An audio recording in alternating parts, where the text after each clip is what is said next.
ব্রাহ্মণদের 3টে কাজ: শিক্ষা, দীক্ষা আর ভিক্ষা। প্রয়োজন পড়লে আমরা ওই সব কাজ করতে সক্ষম যা বেদ আর পুরাণে ক্ষত্রিয়দের জন্য লেখা হয়েছিল। হিরো হয়ে গেছিস। ভয় দেখাতে গেছিলাম কিন্তু গুলি চলে গেছে। যা করেছো একদম ঠিক করেছো। বড় কাজ করার সময় হয়ে এসেছে। খুব নামডাক হয়েছে দেখছি। তোমার স্টোরি তো পাটনা অবধি পৌঁছে গেছে। Best wishes from Chandrabhan Singh.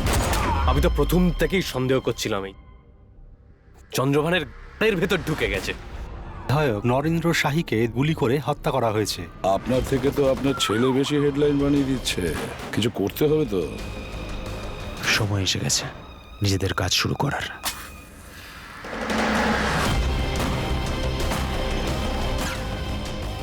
এবার তো তিওয়ারির মারতে হবে আমাদের। আমি তোমাকে অর্জুন বানাতে চেয়েছিলাম। তোমার ভেতরে তো দুর্যোধনের রক্ত বইছে।